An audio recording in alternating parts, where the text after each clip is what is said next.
Nome? Adalberto. Idade? 87. Sexo? Acabou.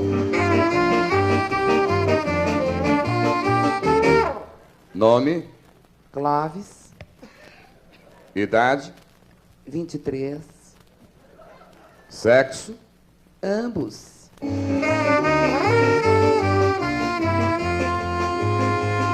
Nome? Fernando. Idade? 31. Sexo? Enorme.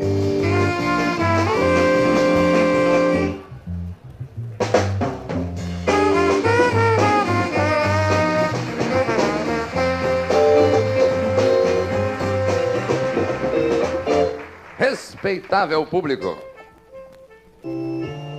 o espetáculo que irão assistir pela módica quantia de $3 não é nenhuma obra-prima. Ninguém pensa que verá aqui pelo menos a complementação da obra de arte. Aqui nós não teremos os braços da Vênus de Milo, nem a cueca de Davi.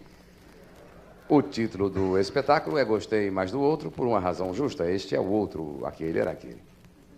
Mas título é um negócio de importância relativa. O filme Romeu e Julieta foi exibido em Caruaru com o título de Esse Menino e Essa Bichinha, e o sucesso foi igual. Aquele filme A Noite dos Vampiros foi exibido em Portugal com o título de Não Me Venhas Mais com Beijos ao Pescoço, e o sucesso retumbante. É um título, acaba nem tendo importância. O que é realmente importante e imprescindível é que eu lhes dê uma coisa que se chama alegria. Então, segura, segura, segura. Segura essa piada que ela é sem censura. É hora de acabar com a nossa desventura. E eu conto a verdade, pois quem jura, jura. Se a vida fere, uma piada cura. Chico, a do zoológico, a do zoológico. O zoológico, aquela do garoto, estava vendo a jaula do leão com a mãe, né? E perguntou, mamãe, como é que os leões fazem amor? E a mãe falou, não sei, teu pai é do Rotary. Essa aí.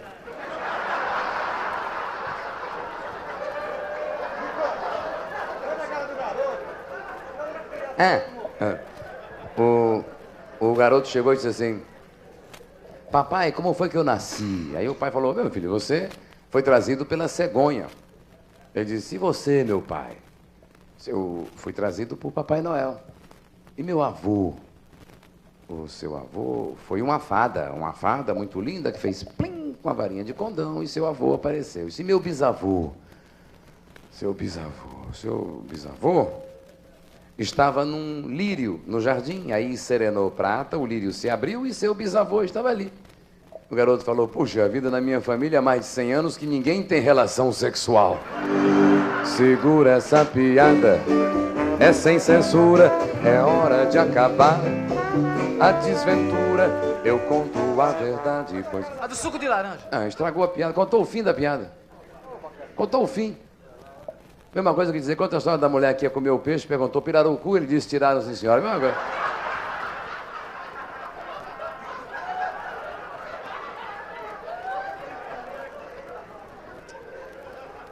E a piada é boa. Ele queria que eu contasse a história da moça que foi a um especialista e perguntou, doutor, o que é que o senhor me aconselha para que eu não fique grávida? E o médico disse, suco de laranja. Ela perguntou, antes ou depois? Ele falou, em vez de.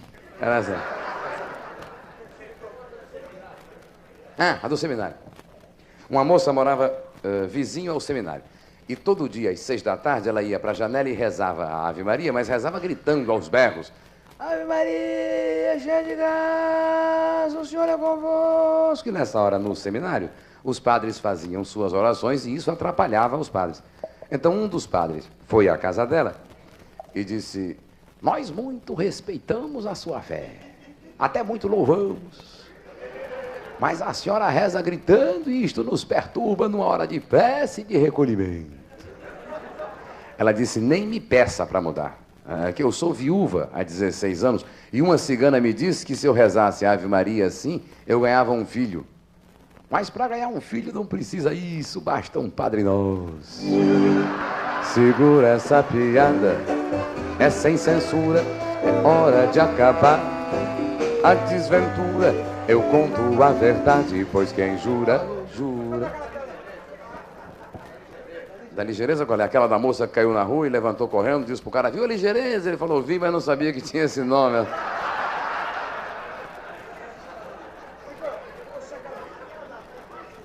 Ah, essa aí, é de humor negro.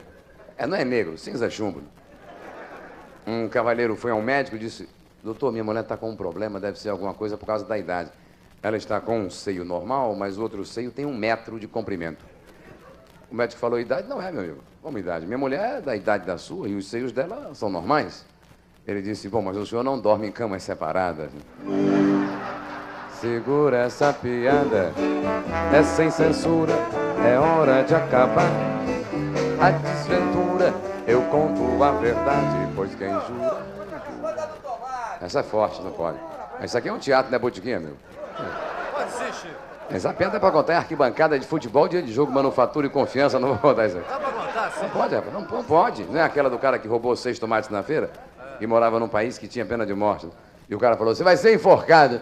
Ele falou, mas pelos tomates? Não, pelo pescoço. Tem um nome a zelar. Eu teria até vergonha. Mas vamos maneirar. Lá pro final, talvez, já temos mais intimidade. A gente se acostuma a esta vida de metrópole e passa a dar um valor muito pequeno à vida tão bonita, tão poética que há nas cidades do interior. A metrópole é ótimo, um conforto excepcional, mas a metrópole nos consome porque é muita gente a nos dar ordens. No interior recebemos 4 ordens, somente 4. Do juiz, do prefeito, do delegado e do padre. E das 4 temos realmente que obedecer a uma, a ordem do padre, que falou, está falado, é feito Mário Viana. Na minha cidade é assim, o padre disse é aquilo. Nunca esqueço quando o Genésio Arruda foi para lá com uma companhia de comédias e tal, e foi toda a cidade para o teatro, e quando o pano se abriu, a cena representava uma sala pobre do interior, tinha uma mesa, e o Genésio sentado à mesa, e entrava uma mulher e dizia, compadre, vamos comer cuscuz? Ele disse, não, vamos comer com as mãos mesmo. O padre disse, chega, acabou, tá bom, parou. E aí todo mundo foi embora e ninguém reclamou. Tinha sido uma ordem do Padre Rosa.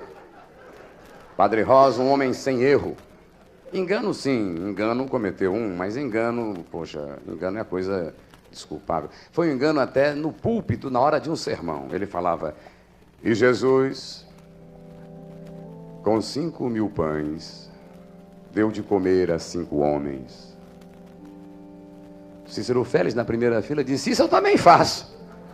Mas o padre não reclamou. Deixou que se passassem os dias, passou um ano depois, na mesma data, ele fazia o mesmo sermão, Cícero Félix na primeira fila esperando. E Jesus, com 5 pães, 5, deu de comer a 5.000 homens. Faz agora. Faz com a sobra do ano passado.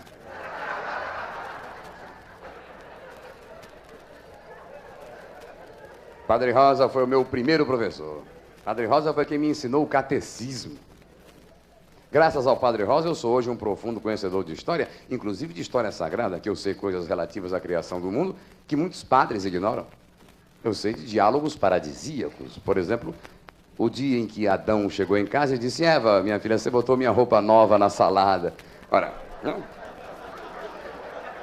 Se eu sei isso, por que eu não saberia história do Brasil, que é uma coisa que nós estamos vivendo e de um certo modo até fazendo.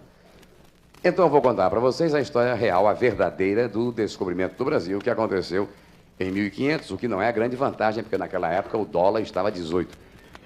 Bom, mas como foi? Cabral chegou em casa, a senhora mãe dele estava ouvindo um LP dos Mutantes.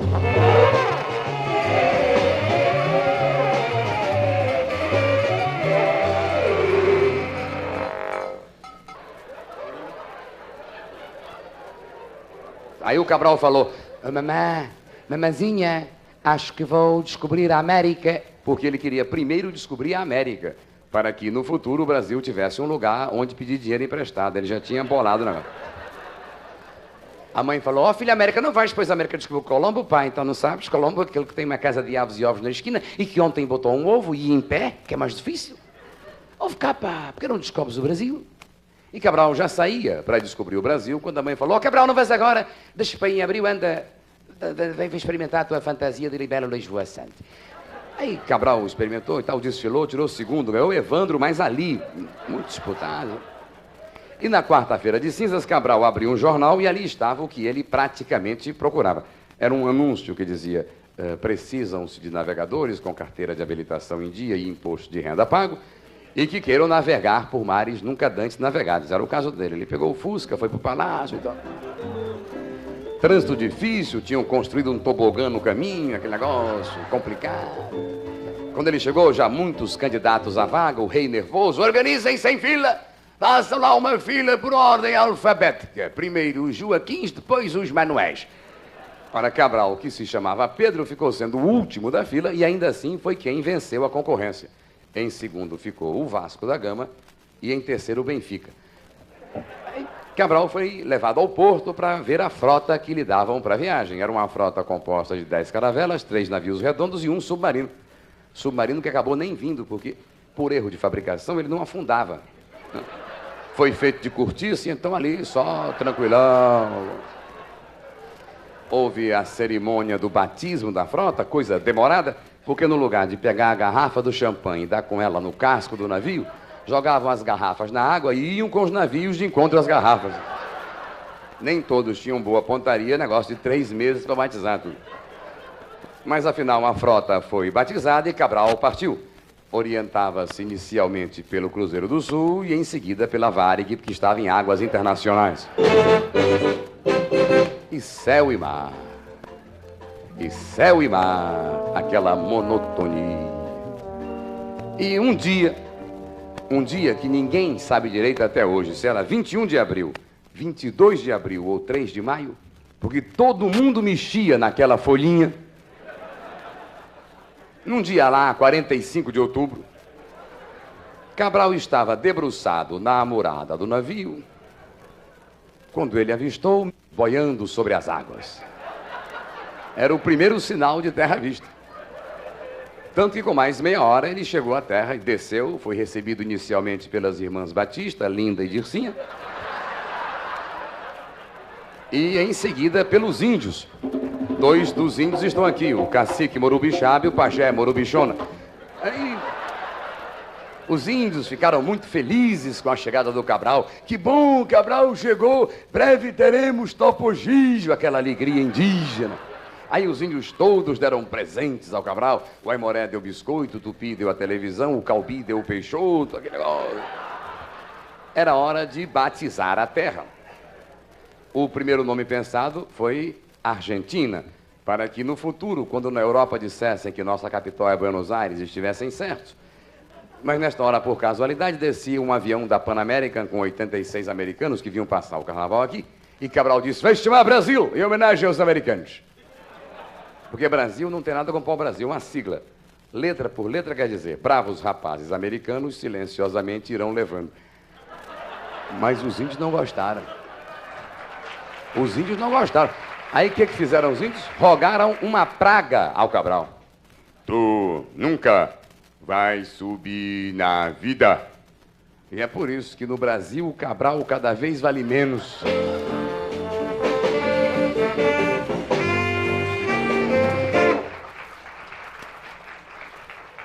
Que me perdoem os portugueses porventura presentes e também os ausentes pelas brincadeiras que aqui a gente faz com Portugal, mas é que eu, de modo geral, só brinco com as coisas de que gosto.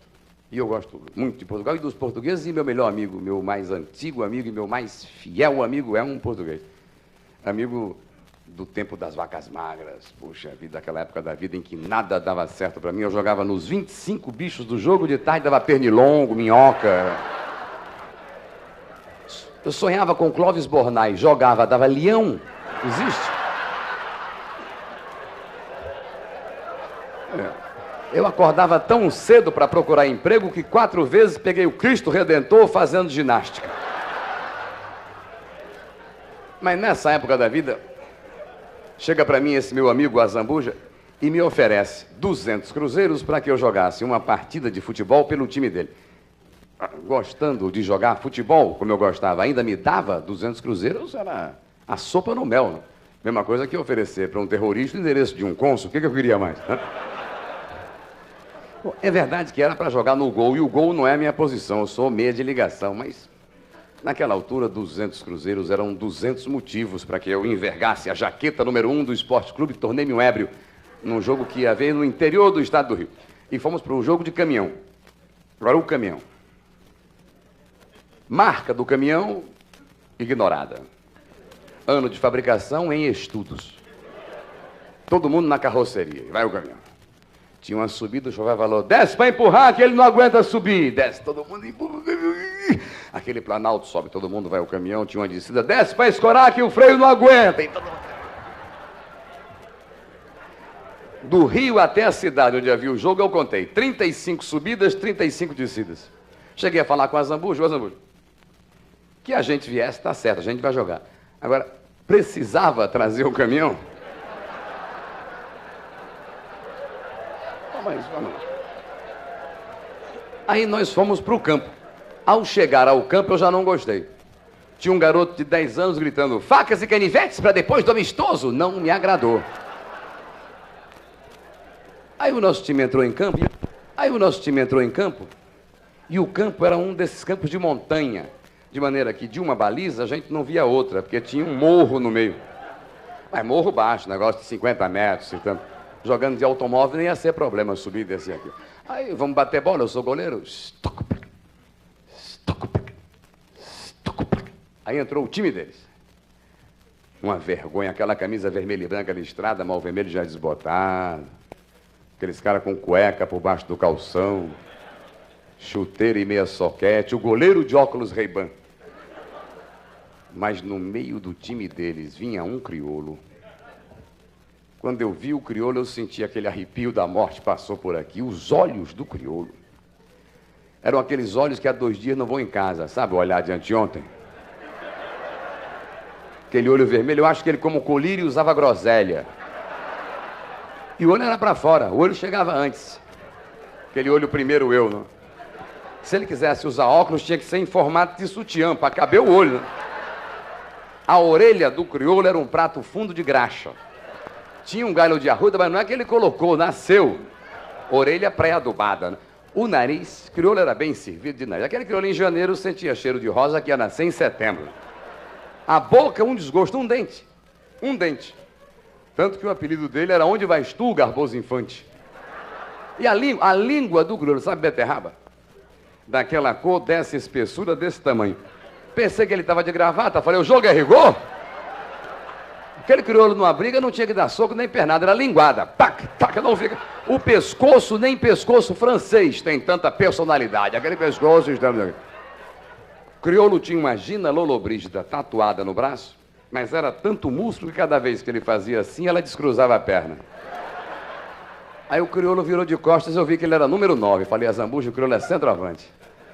Deve ter uma pancada que não é brincadeira. Olha o pé. Já viu o pé? Deixa eu passar o carrinho de mão. Olha o pé, olha o pé, olha o pé, olha o pé.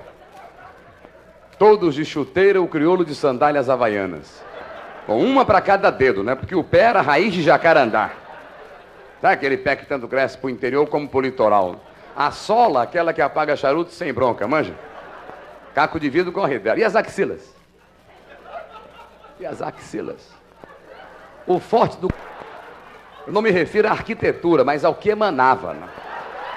Ao que vinha quando o sudoeste soprava. Eu cheguei a pensar, ou para o vento ou morro eu. Porque comparado àquilo, lata de lixo é flare de rocaille. Crioulo acenou para a namorada na arquibancada, matou um sargento na geral. Eu vi. O sargento gritou, avisa o quartel, Igor. Aí o juiz chamou os times para o centro do campo, nós subimos. Eu era capitão do meu time, para o ímpar. Pá, ímpar, 1, 2, já, ganhei. O juiz perguntou de que lado que eu jogava. Eu falei, do lado do crioulo, se for possível. Aí para lá, o crioulo aí botou um bonezinho de marinheiro na cabeça e desceu a aba. Aqui escrito Michigan. O time dele desapareceu do lado de lá, meu time tá do lado de cá. Eu estou no meio do gol, fazendo aquela risca que o goleiro faz. Quando lá vem o bonezinho de marinheiro. Eu não tinha certeza, mas já desconfiava. Falei pro lateral, vai no homem. O lateral foi, o crioulo... O lateral já era, né? O rapaz vinha com uma certa desenvoltura, o crioulo pisou, travou, de repente a cabeça do rapaz virou ao contrário. Ele olhava o norte e via o sul. Estão compreendendo, né? Ele passou a ver nele uma coisa que só via nos outros. Estão entendendo? Aí o rapaz olhou para baixo e não viu o umbigo. Nem umbigo, nem nada. E aí, já desesperado. Quem encontrar, devolve, é meu, eu tô noivo, eu tô noivo, eu tô... E lá vem o bonezinho de Maria. Bom, o crioulo deu uma bomba, a bola furou a rede, bateu na barriga de um touro atrás do gol, quando o touro mugiu, fez mu. E lá vem o bonezinho de Maria. Eu aí já estou de lado na baliza e meio assim para defender o que é meu, que eu não sou leão. Bom, para encurtar, com meia hora de jogo, o placar era 16-0 para eles. 12 gols do crioulo e 4 que eu mesmo fiz para agradar o rapaz. Aí no lance seguinte o Azambuja faz pênalti. Bom, eu fui ao crioulo, era meu dever me humilhar. Eu falei, Lourinho, tu não vai bater esse pênalti. Baterei. E o bafo. Eu tonteei. Um cara perguntou como é o teu nome, eu falei Emilinha Borba. Eu não sabia nem onde eu botava. Ah, então bota a bola aí e bate, eu vou pegar, hein? Nem que seja a última coisa que eu faça na vida. Bota e bate. Bate! O crioulo, para bater o pênalti, recuou tanto que sumiu atrás do morro. Eu estou aqui preparado e já preocupado com o barulho. Isso é que eu tenho que explicar. É que o crioulo era manequim 44. Mas usava um calção manequim 52, um calção folgado. E por baixo só a natureza. Então, quando ele corria, tinha um barulho. Lapt, lapt, lapt, lapt, lapt, lapt. Eu achava aquilo chato. Era desagradável. Vinha na minha direção, não faz o meu gênero. Várias vezes falei para ele, amarra um barbante, o que custa? Se é questão de racismo, bota uma fita isolante, mas ele nunca ligou, então vamos lá. É a última vez. E lá vem o bonezinho de marinheiro. Lapt, lapt, lapt, lapt, lapt, tum, eu clic. E uma semana depois fui encontrado em Caratinga, em cima de um caminhão de tijolo. Voltei a ver esse crioulo há uns 4 meses, quando o Flamengo contratou o Justric, que estava formando esse time de feras.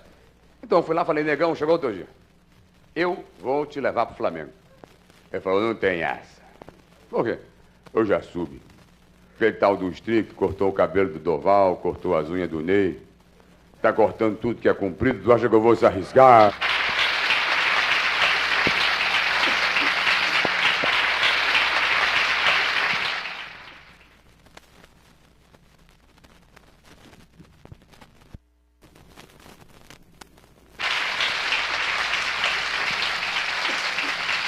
Tá aí o Tempo 7, um conjunto que é formado não por 7 músicos, mas antes que isso, por 7 amigos que eu tenho.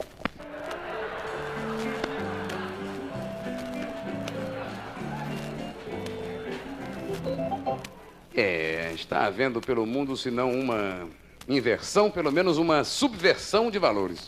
Coisa que, aliás, tende a acabar, porque os colégios no curso primário já estão dando para as crianças orientação sexual, coisa que era mais do que necessária. Que as crianças precisam e também os adultos, tanto que uma vez por mês em São Paulo, na TV Educativa, eu estou dando aulas de educação sexual. Eu faço palestras sobre sexo, esta coisa tão em moda atualmente. Em moda sempre esteve, agora tem mais divulgação. Eu digo sempre esteve porque a primeira frase dita no mundo já era referente ao assunto. Foi quando Adão acordou e viu Eva. Eva, saída de uma costela sua, e Adão partiu para ela, sentiu aquela dor, disse, isso é vida, uma boneca dessas e eu aqui operado. Eu tenho a impressão de que a maioria de vocês forma casais.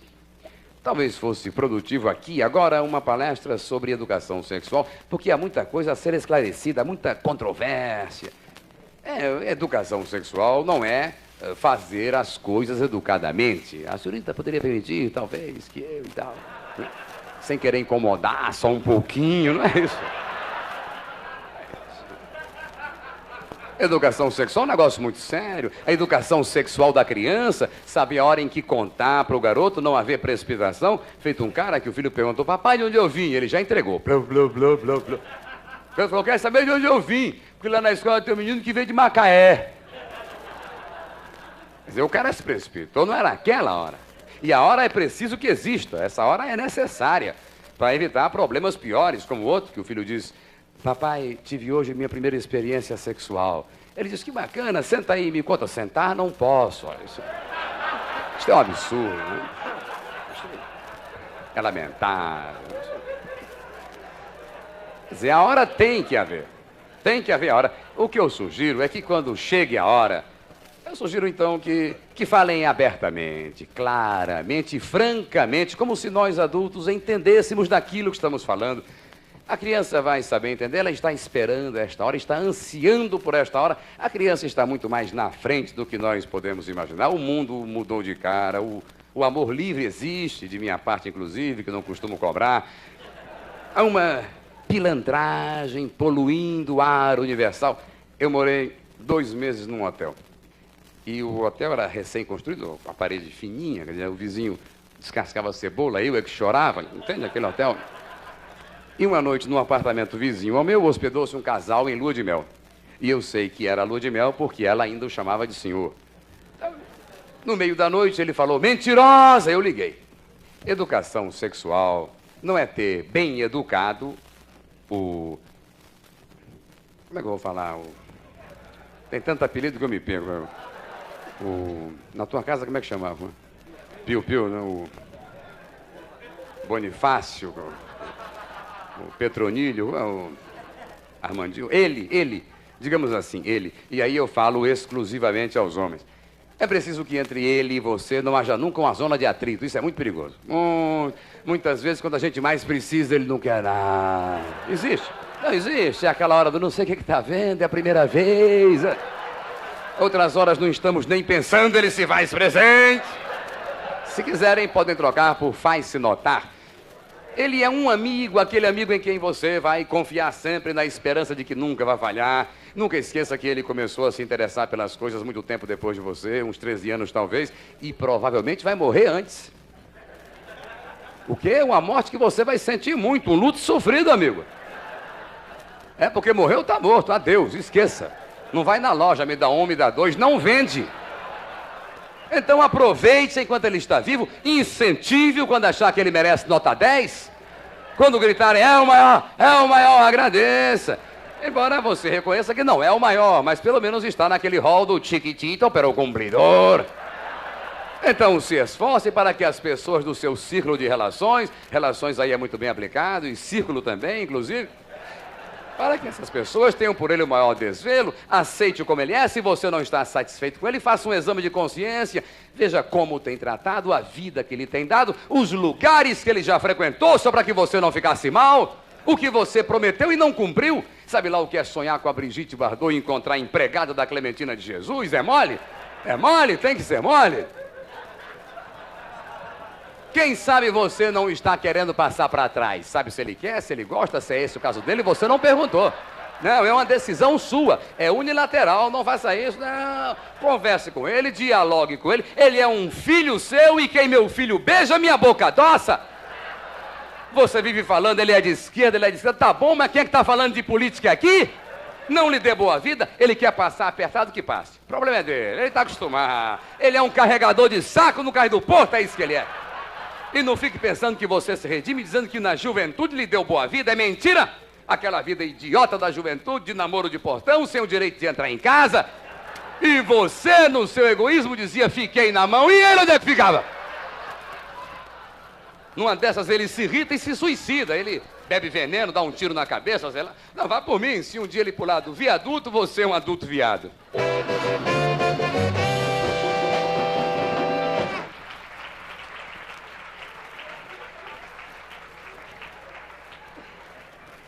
Desculpa. Acho que me desmandei. Mas é questão de temperamento. Quando defendo uma causa justa, eu perco o controle. Mas sempre há tempo para a recuperação. Então, para contrabalançar, eu vou contar para vocês uma linda e enlevante história de fadas. Era uma vez uma puta.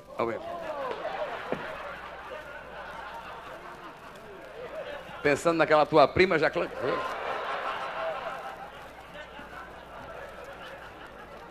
Mas É que eu estou forçando a barra, é isso.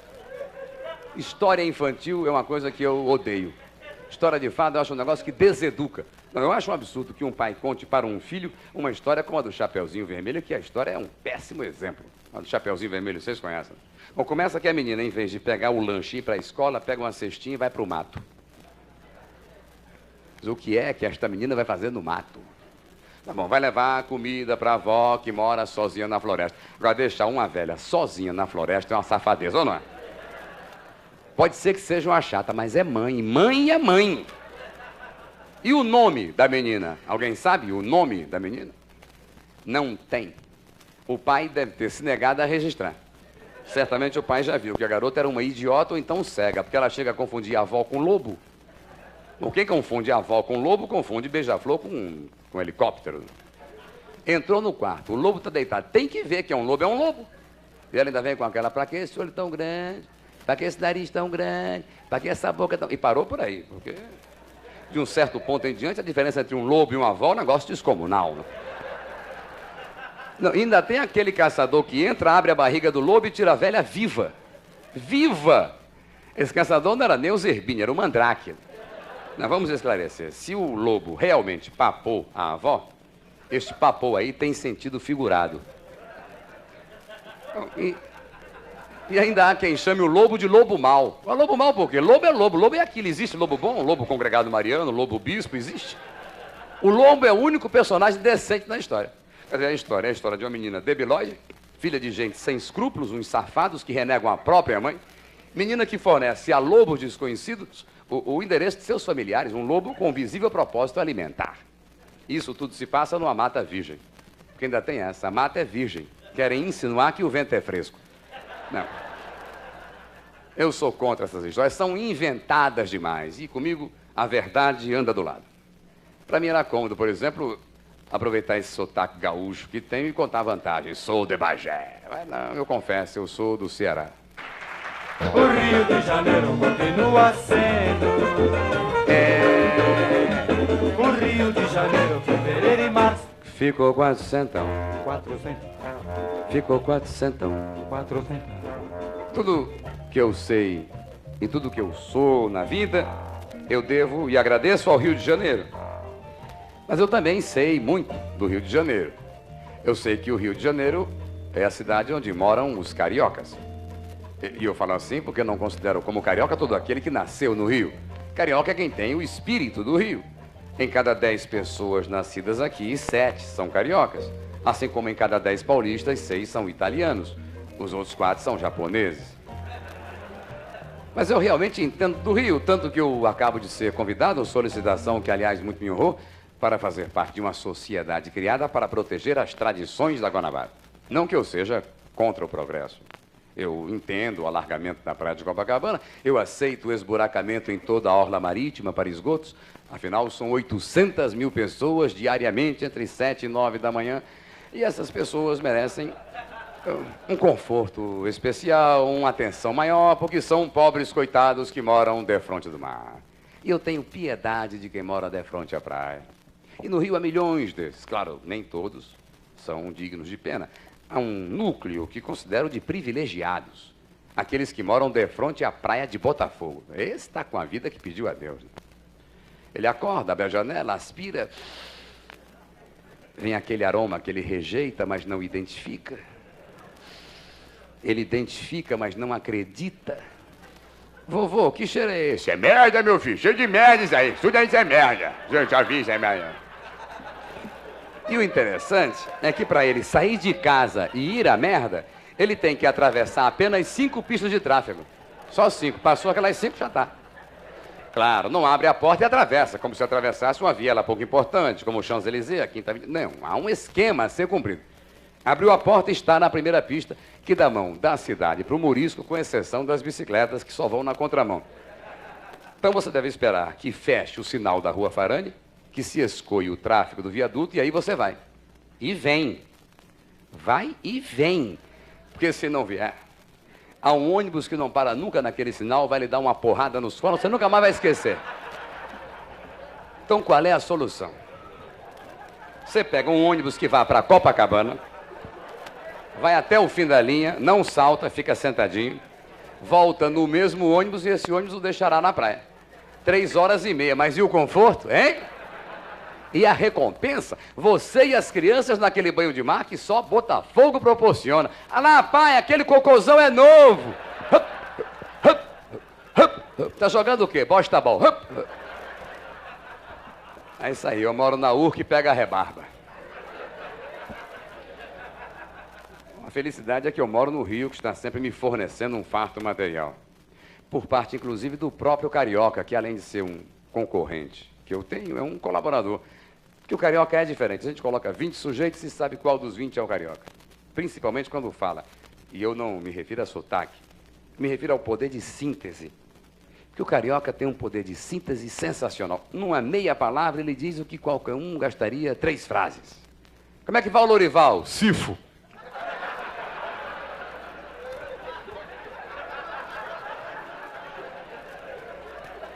E o Carioca adora simplificar. Adora simplificar. O sujeito chama-se Wilson Simonal até mudar para o Rio. Aí já vira Simona, Simo, Si. Eu nunca esqueço a cara de um amigo meu carioca quando para ele apresentei um outro amigo de São Paulo, um disc-jockey, o Walter Pica-Pau. Falei, aqui o Pica-Pau.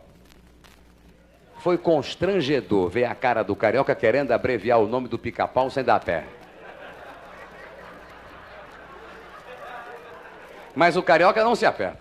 5 minutos depois ele já tinha achado um jeito de chamar o Pica-Pau. Ou tem 3, vem cá. O cara, para morar no Rio, tem que ter um pouco desse molho, senão não se dá bem. O que aconteceu, por exemplo, com a moça que veio de fora e queria subir no ônibus levando um cachorro. E o ônibus, aquele que o motorista dirige do sobrado, né? Aquele que o ponto morto é nas costas, né? Primeira.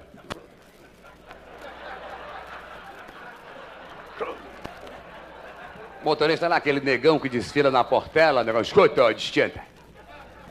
Com o cachorro não pode viajar na viatura. Bonito ônibus esse teu, é de ouro, né? Olha, pega esse teu ônibus, dobra, bem dobradinho, e já sabe o que fazer com ele. Se a senhora fizer o mesmo com o cachorro, pode viajar.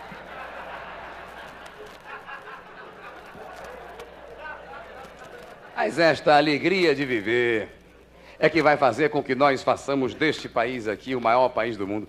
Eu acredito no Brasil muito mais do que em que seja 4 a soma de 2 e 2.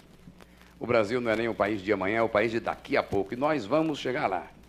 Vamos sim, apesar ou talvez até principalmente por causa desta inconsequência nacional, esta irreverência brasileira, esta molecagem no bom sentido. O Brasil tem que ser levado assim. Organizou, complica. No Brasil, organizou, acaba, né? Deteriora. Então, a fila não pode ser aquela fila retinha, aquela não anda. Tem que ser aquela que sai daqui, vai lá, passa pelo balcão, um aqui se coçando, segue, vai, não? Fila só vale quando a gente pergunta, o senhor está na fila? Essa que é boa. Onde é a fila? Eu, aquele 4 que estão no banheiro. Não, falam que isso é subdesenvolvimento. Se é, vamos assim.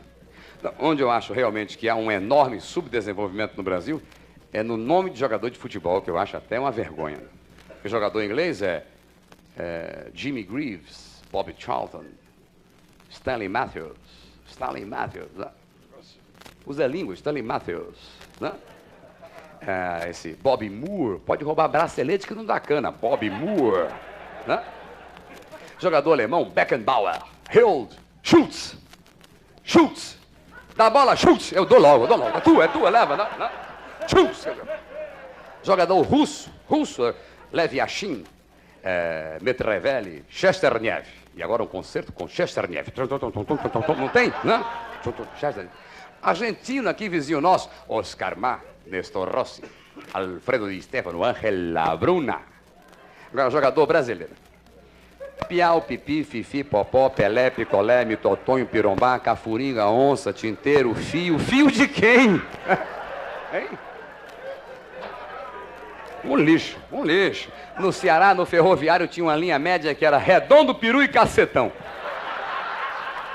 Juro. Quem é do Ceará lembra. Redondo, Peru e Cacetão. O nome do Cacetão era Washington. E o locutor se complicava, né? Ataque ao ferroviário, cacetão, cabelo, deixou na ponta esquerda, o centro pulou, cacetão de cabeça na ponta para Peru. Peru entrou duro sobre o back, levantou o centro, é pênalti! Que houve, Guilherme? De fato, o zagueiro segurou o cacetão dentro da área. Mas isso tem um absurdo. Cacetão está caído, ô Guilherme.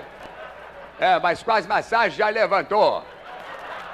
Mas o que houve? O juiz botou o cacetão pra fora. De fato, o cacetão vai saindo com a cabeça baixa, como sempre acontece. É um indisciplinado, Ainda tinha o comentarista, né?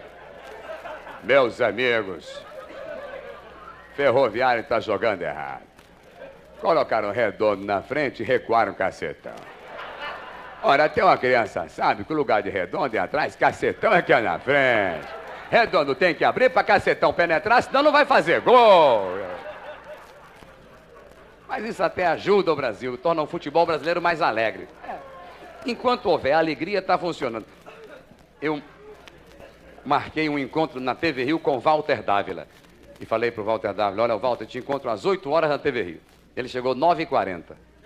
Falei, ô Walter, ô rapaz, pensei que tu não vinha. E é bom que seja assim, é bom. Porque quando o brasileiro resolve caprichar, quando resolve dar uma de estrangeiro, é pior. Fomos convidados, eu e um grupo de amigos, para sair num iate. Um veleiro aqui do Yacht Club, um veleiro sensacional. O dono do veleiro levava o negócio a sério. Profissão, dono do veleiro. Calça de flanela branca, um blazer cardan, fular, boné, óculos, um mocassim italiano, muita moça.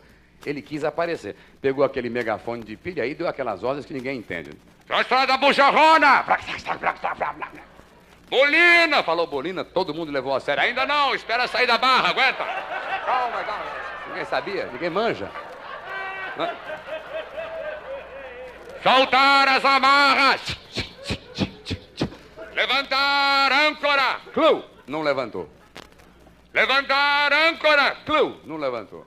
Dá uma porradinha! Virou o Brasil. Quer dizer, brasileiro tem que ser brasileiro. Eu saí do túnel e ia entrar na Barata Ribeiro e tem um sinal ali de frente à rua Prado Júnior. O sinal estava vermelho, eu parei. Vi um ônibus atrás. Falei, ô amigo, a culpa é tua. Nesse sinal aí só quem para é paulista. Então é minha. Não, eu já pensei até numa coisa. O Papa é a figura mais respeitada e mais respeitável do mundo ocidental, com justa razão, porque o Papa mora no Vaticano. Se o Papa viesse morar no Brasil, uma semana depois já tinha repórter perguntando, reverendo, o que acha? Gerson ou Rivelino? E quando o Papa passasse na rua, naquele carro pontifício, todo lindo, da calçada gritava um, fala, santidade, garoto bom da lei. Mas é por isso que o Brasil é o melhor lugar do mundo. Não, Deus nos livre de termos aqui um dia uma organização perfeita, impecável, tudo funcionando. Isso é muito bom para os outros povos. Para o nosso temperamento, eu acho que já não dá mais. Nos outros, eu admiro demais essa organização do Centro Espacial de Houston, me deixa impressionado. O jornal dizia, a cápsula espacial Odisseia descerá no Pacífico a 1.280 quilômetros a sudoeste de Pago Pago, na Samoa Americana, sexta-feira, às 15h08. E aí a Odisseia desceu no Pacífico a 1.280 quilômetros a sudoeste de Pago Pago, na sexta-feira, às 15h08 e em Houston, todo mundo nervoso. 4 segundos de erro. O que houve? O que vão pensar da gente no Brasil? Vão nos tirar o apoio? O que a última hora vai dizer, rapaz? 4 segundos? Já pensou se o Brasil lançasse um foguete à Lua? O lançamento ia ser em Manguinhos, né? Muito espaço e tal. Faz em Manguinhos, né? Bom, Manguinhos, o cosmonauta vai de táxi, gasta menos e tal, Manguinhos. Plataforma de lançamento, todo mundo em volta, né? Ô garotinho, afasta aí, meu filho. Olha o foguete aí, neném. Sai foguinho, vai queimar a bundinha, afasta, meu filho. Sai daí, ô viado. Pode passar não, rapaz, o cordão de isolamento aí. Aí, deputado, desculpa. Cosmonauta lá em cima, nervoso, já botando o retratinho de São Jorge na janela da cápsula. Aí vinha a contagem regressiva. 3, 2, 1, 0. 0! Queimou um fusível. Transfere o lançamento. Não transfere que a Shell tira o patrocínio e ninguém lança mais nada. Então chama eletricista, não tem. Como é que não tem? Hoje é domingo, tá tudo fechado. Pô, no Brasil não tem eletricista, mas tem um cara que não é, porém quebra o galho. Deixa comigo, não tem problema. Paga uma brama que eu quebro esse galho. Foguete eu manjo. Sou o rei do foguete. Trabalhei 4 anos nos fogos Caramuru. Foguete é comigo. Ô, gente boa, acabou o conforto. Desce que eu vou subir aí pra mandar a minha brasa. Aí descem os cosmonautas, aquela roupa enorme aqui, escrito Ducal. Enquanto isso, vamos tomar um café? Vamos embora. Aí o cara que subiu para consertar é brasileiro. O que é que ele diz nessa hora? Não dá para consertar aqui, tem que levar para casa. Como é que tu vai levar o foguete para cá? Eu tô com a Kombi aí, rapaz. Como tem bagageiro? Não deixa levar que ele troca uma peça, não tem essa? Conserta aqui, joga um arame aí. Aí o cara engatilha o foguete, voltam os cosmonautas, já o som do coro nacional. Bicha, bicha, bicha, bicha. Os cosmonautas vão entrar na cápsula, um guarda, os documentos. Pô, sou cosmonauta. Ordem é ordem, os documentos, carteirinha. Aí não tem que tirar aquele capacete para se identificar. O chefe da operação não reconhece um dos três. Quem está você? Esse é o chefe, claro. Eu sou o Júlio. Júlio, os cosmonautas são Felício, Miguel e Benedito. É que o filho está com a patroa dele doente, me deu 50 conto para eu ir na vaga dele. Você entender de foguete? Eu fui chofer de lotação. Deixa aí que esse é quente. Aí, 3, 2, 1, 0. E lá vai a cápsula espacial brasileira. Mas ir não é importante. O importante é o dia de voltar, né? Porque é a hora do Brasil dar ao mundo uma demonstração prática da sua pontualidade. A cápsula espacial brasileira, o Saci Pererê I, descerá num oceano, provavelmente o Atlântico, entre quinta e domingo, se não chover.